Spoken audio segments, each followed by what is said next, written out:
Se você conversar com pessoas próximas do Tarcísio, mesmo pessoas que estão ligadas diretamente a ele, você vai perceber um fenômeno que é quase que uma unanimidade. Ninguém confia no Tarcísio. As pessoas que trabalharam com ele antes, quando ele ainda estava trabalhando com a esquerda, as pessoas que trabalharam com ele com o bolsonarismo, as pessoas que estão hoje ao lado dele, ninguém confia. A verdade é que é só você analisar o que aconteceu com relação à tentativa de lançamento da candidatura dele à presidência. Antes mesmo que ele pudesse tomar conta de uma situação, antes mesmo que ele pudesse dominar o que seria hoje uma candidatura muito viável para ganhar as eleições à presidência de 2026 na cabeça deles, antes mesmo disso, os bolsonaristas já lançaram o Flávio e agora só se fala em Flávio Bolsonaro. O Flávio está em todas as pesquisas, o Bolsonaro vai lá fazer uma operação, escreve uma carta defendendo o Flávio Bolsonaro. Tudo isso por quê? Porque eles não confiam naquele que eles apoiaram. O Jair Bolsonaro quis que o Tarcísio se candidatasse ao governo do estado de São Paulo. Então, assim, o governo do estado de São Paulo na mão do Tarcísio é uma responsabilidade direta do Jair Bolsonaro. E, cara, esses caras não confiam. Eles não confiam. E por que isso? Porque tem muita coisa nebulosa em torno do Tarcísio. Mas é muita coisa mesmo, tá? Não é pouca coisa, não. E o que você vai ver aqui é que agora a gente já tem a revelação de conexões do Tarcísio com o Banco Master.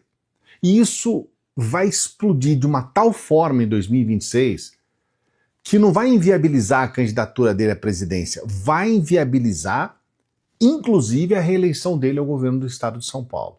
Antes de trazer esse assunto especificamente, eu quero colocar um dado importante ainda a respeito do governo Tarcísio e ainda a respeito de São Paulo. O que a gente está vendo com relação ao ataque contra mulheres no estado de São Paulo, especialmente depois que o Tarcísio se transformou nessa grande referência da extrema-direita, é uma coisa absurda o que está acontecendo. Aumentou e aumentou muito a violência contra mulheres no estado de São Paulo. Aumentou também as mortes provocadas pela polícia, polícias estão morrendo mais e matando mais com o governo Tarcísio. Mas essa violência contra as mulheres é uma coisa assustadora. E eu quero trazer aqui para você uma fala da Natuza Neri. Olha, se você tem gatilhos em relação a isso, eu quero pedir, por favor, passe o vídeo para além dessa fala da Natuza, porque é uma fala muito forte mesmo, tá? E eu faço questão de colocar esse depoimento da Natuza, porque o que ela vai falar aqui precisa tocar o coração das pessoas, especialmente as pessoas que ainda acham que tem um poder sobre a mulher, que tem uma ascendência sobre a mulher. Ainda há uma quantidade grotesca de homens que se julgam acima da mulher e a mulher é uma propriedade deles.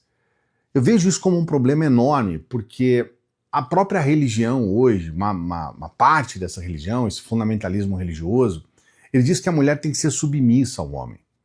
E muitas vezes o homem se sente até com um poder, vamos colocar entre aspas, um poder sagrado sobre a mulher. E existe também um discurso por parte de alguns evangélicos neopentecostais, principalmente, mas não apenas, em que a mulher realmente precisa se submeter, ela precisa ser submissa ao homem. Isso é um problema gravíssimo, porque, é lógico, existem casos em que tudo está equilibrado, tudo dá certo, o homem honra a mulher é honrada pelo homem, ok, mas não é sempre assim. Eu quero abrir com esse depoimento e vamos trazer detalhes sobre o Tarcínico na sequência. Não se esqueça de dar o like no vídeo, tá? Por favor, dê o like no vídeo, se inscreva no canal. Vamos a esse depoimento absurdo, chocante da Natuza, já avisando que se você tem gatilho, passe esse vídeo para frente, tá? Aqui sobre a história da Tainara, tem um ponto que me marcou. Não gostaria de ter visto esse vídeo, mas acabei vendo logo que a Tainara foi arrastada pela Marginal. E é um vídeo que, de maneira brutal, me mostrou ou reafirmou o que é ser mulher num país violento como o Brasil. Alguém filma a Tainara já deitada no asfalto, o monstro que fez isso com ela tinha fugido e ela não tinha a parte de baixo da roupa porque foi arrancada no atrito com o asfalto. E ela é filmada e ela está responsiva. Alguém diz para ela que o socorro vai chegar, para ela ficar tranquila que o socorro vai chegar. E a parte de baixo está exposta. E ela, sem nenhuma parte das costas, porque a pele foi arrancada no asfalto, ela, com as duas mãos, ela cobre a parte íntima dela. E isso me calou fundo, além da brutalidade, porque ela não tinha a parte de trás toda do corpo dela. Inconscientemente, ela protegeu a parte íntima para não ser exposta. Então, a única palavra que eu tenho para ver se a gente dá conta de melhorar é a gente todo dia se lembrar que a gente tem que ensinar os nossos filhos a nunca agredir uma mulher. E a gente tem que ensinar as nossas filhas a nunca perdoar uma agressão. Nunca perdoar uma agressão psicológica e muito menos uma agressão física. Do contrário, a gente vai continuar sendo o 5º país mais violento do mundo para as mulheres. E 4 de nós, em média, por dia, vão embora por causa do feminicídio. É fácil perceber que a Natuza, ela quase não consegue colocar a informação. Ela começa a ficar com a voz embargada, quase chorando para trazer uma informação como essa. Por que eu estou fazendo questão de trazer esse vídeo aqui para você?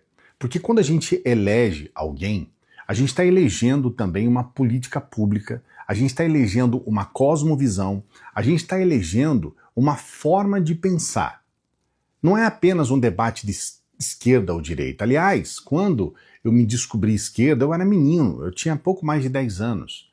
E o que me fez ter, a cada dia que passa, mais convicção de um pensamento progressista, de um pensamento de esquerda, é exatamente o lado humanista.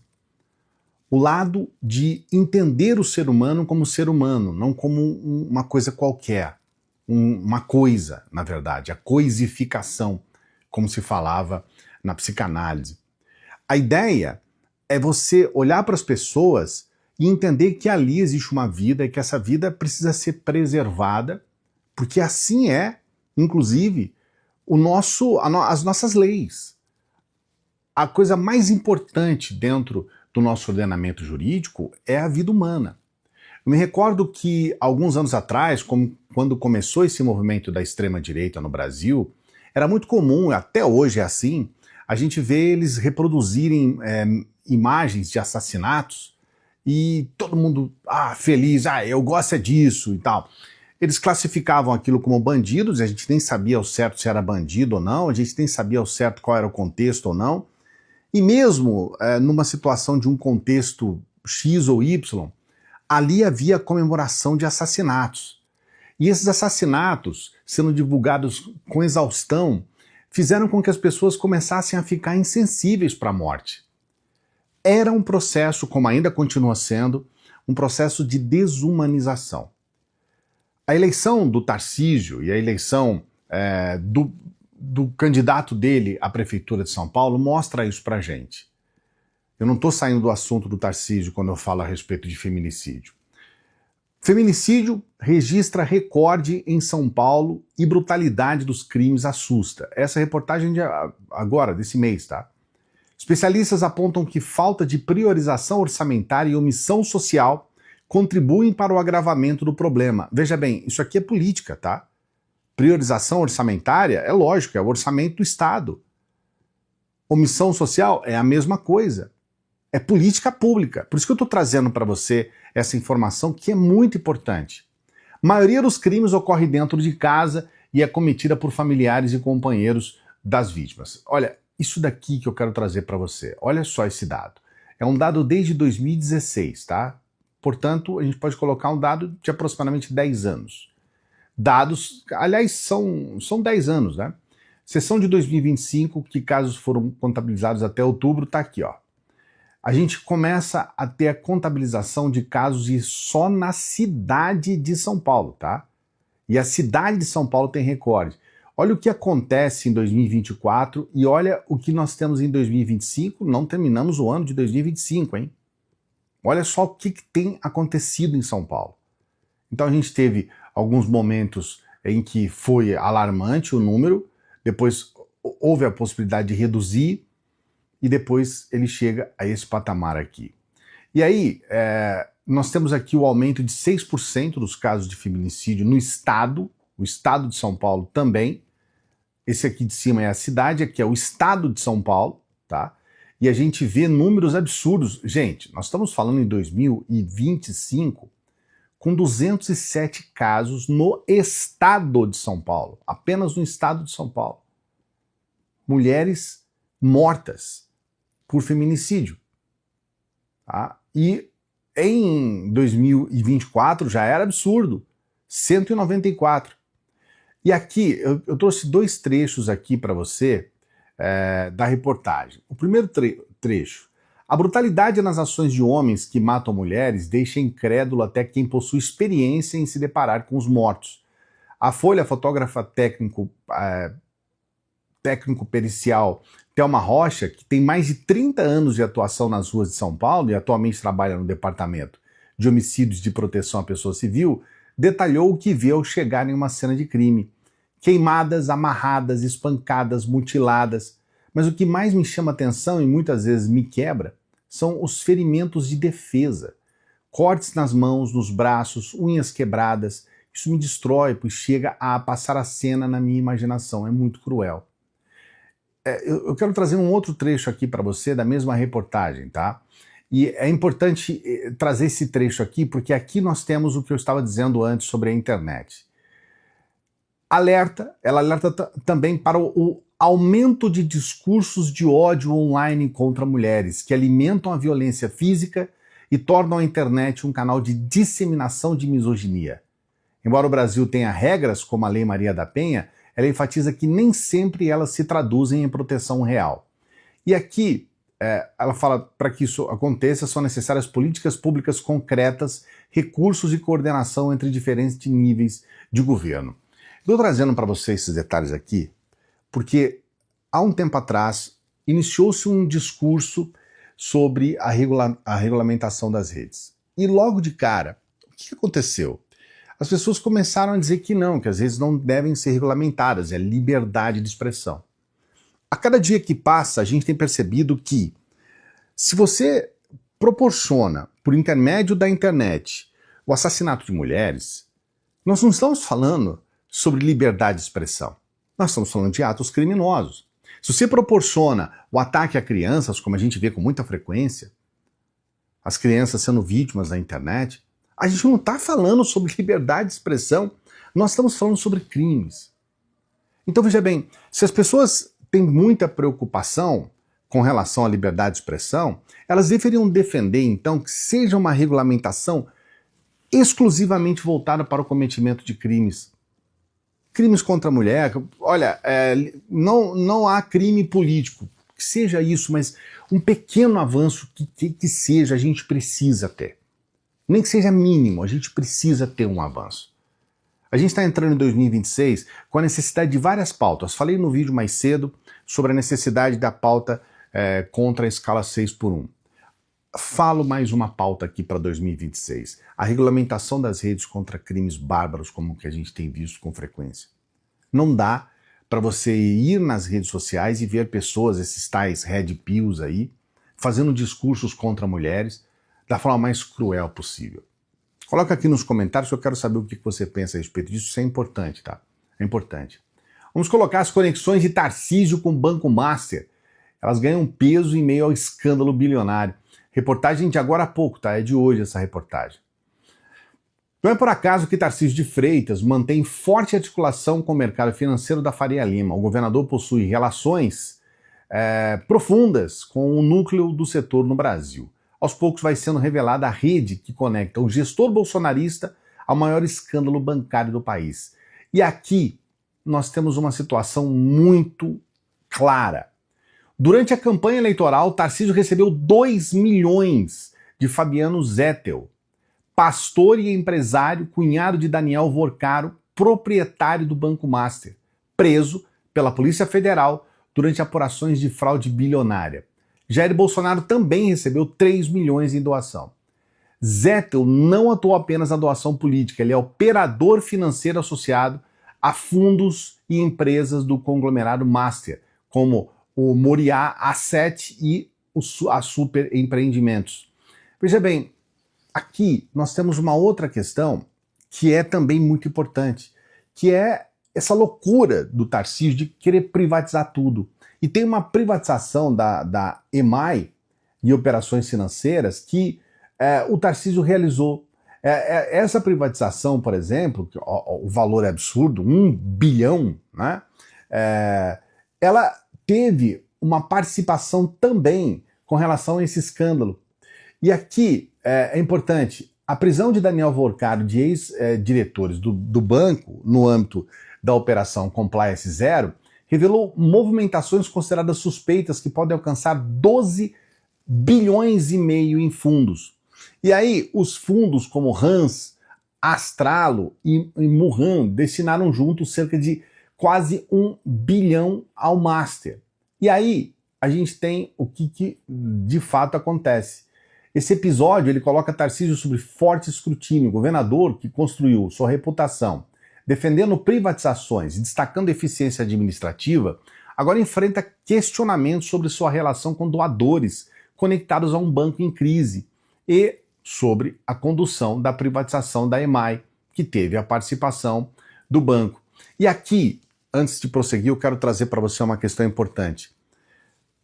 Quando a gente tem percebido essa loucura do Tarcísio em privatizar, e quando a gente tem percebido quem é aqueles interessados nessa privatização, e a gente começa a fazer a ligação entre interessados e o Tarcísio e as privatizações, a gente começa a perceber que nós estamos podendo falar de um possível crime de corrupção bilionário.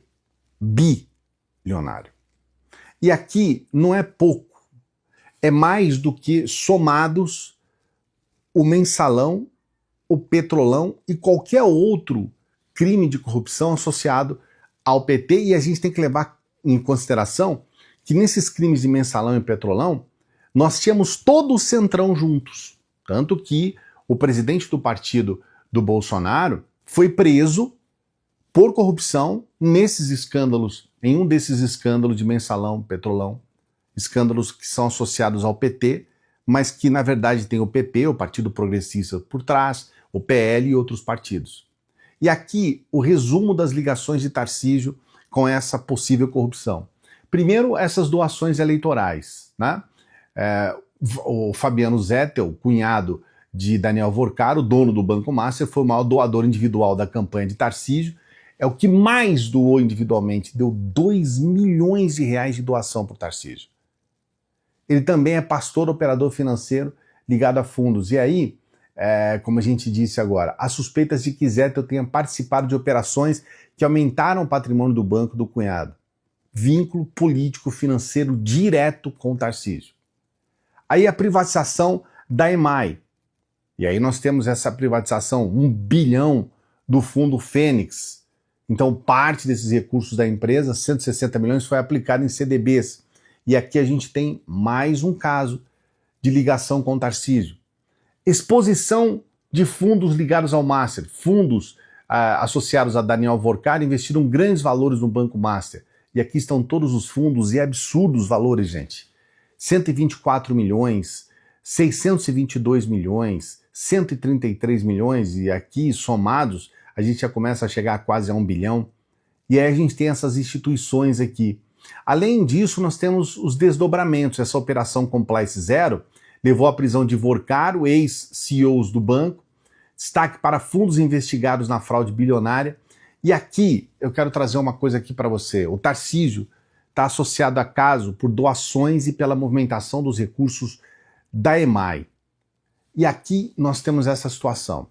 Você acha, essa é uma pergunta sincera, honesta, e eu gostaria que você colocasse a sua opinião aqui.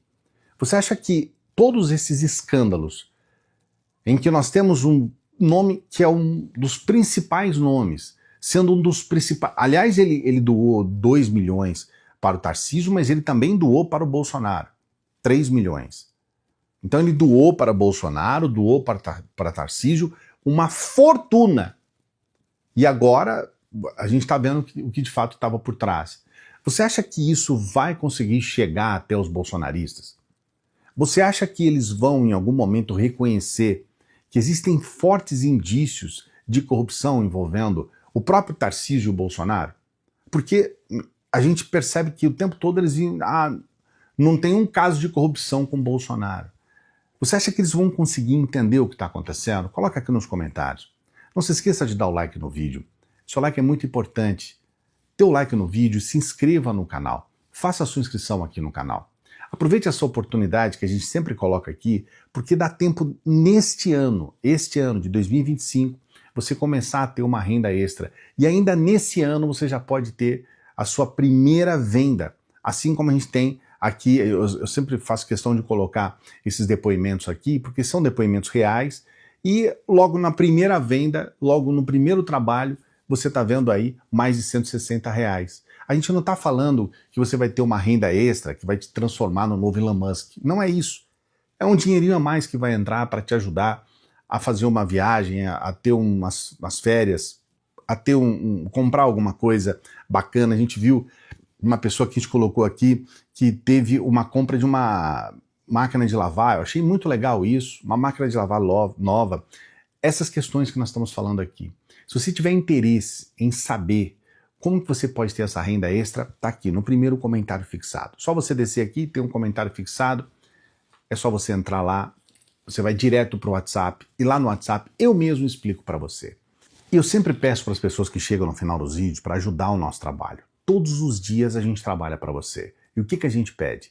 Dê essa força para a gente. Dê essa força aqui para o nosso trabalho. Você pode ajudar com qualquer valor pelo Pix, o valor que você puder. A gente não tem 13º, mas a gente tem você que pode nos ajudar. É claro, você não vai pagar um 10º, não é isso que eu estou pedindo, tá? Se pagar um 13º pra gente. É ajudar com o valor que você puder, tá? Um valor que pode ser simbólico para você, mas que pra gente pode ajudar bastante. Então, por favor, se você puder, mande um Pix aqui. Esse aqui é o nosso endereço de Pix. Aqui nós temos o nosso tá aqui nesse canto aqui, ó, o nosso QR Code. Você pode nos ajudar, tá bom? E eu agradeço as pessoas que estão nos ajudando, que compreendem o nosso esforço. Daqui a pouquinho a gente volta trazendo para você mais informações. Daqui a pouquinho a gente está aqui no canal. E se você gostou desse vídeo, você também vai gostar desse vídeo aqui. Salve progressistas, eu sou o Clayson.